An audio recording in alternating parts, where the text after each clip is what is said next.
All right, so we're going to take a quick minute and talk about breeding season because it's coming up fast and furious in the United States, and it means a lot of different things. Your geese are going to go through some hormonal changes, especially first-year geese. They're going to be especially hormonal because it's their first time going through it. They don't know what to expect. So your boys might be a little more anxious. Your girls are going to become aloof. Your boys are going to become protective. Yeah. So there's lots of emotional changes, and rest assured that your babies will return to normal once this all goes through, once they're done laying and all the babies have happened, or just eggs have happened if that's the case. So you need to figure out if you are going to breed, what your goals are. That's your first and foremost thing.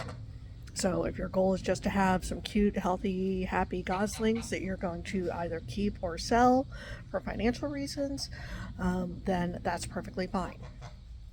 If you are going to breed because you love this breed and you want to make it better, then you need to focus on the quality of your birds, and then you're going to kind of pick attributes of them that you think could become better, at least within your flock, to help make them more quality breed.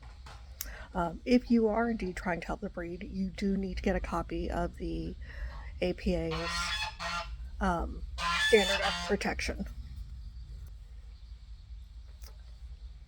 You will need to get a copy of the APA's standard of perfection. Currently, whites are the only ones in standard, but we're going to, in 2026, start having discussions again around the grays. I know this was started by the NSGA club before, but we're going to kickstart it again. So, and there will be more videos on that. But let's talk about attributes. So I'm going to switch around. All right. So there are certain key components to the standard of perfection. You want orange beaks, orange legs and feet, you want round heads, you want oval bodies, you want nice feathering. So all of those things are things that you can focus in on. You're not going to get any one thing done right off the bat. So, for instance, I'm going to talk about my flock a little bit. So this is Flora. She is in her second year, so her feathering is not quite perfected. But she is looking much better than she did last year. She's got some nice dangles. She's got a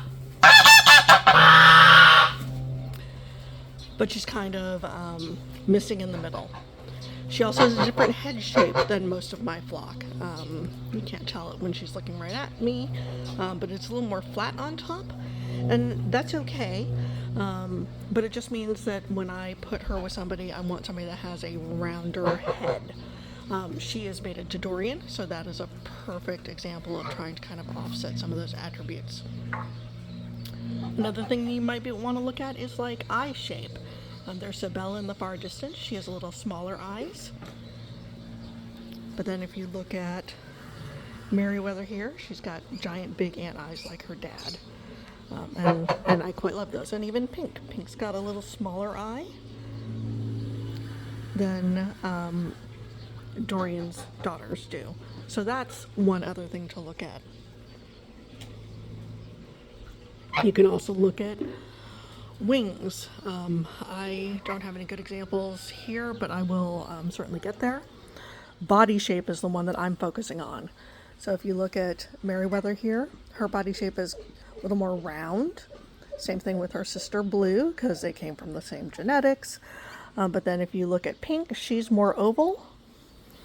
And then if you look at Mac, he is massively oval. He got his dad's body for sure. So I need to put him with rounder girls to hope that they will offset each other from an attribute perspective.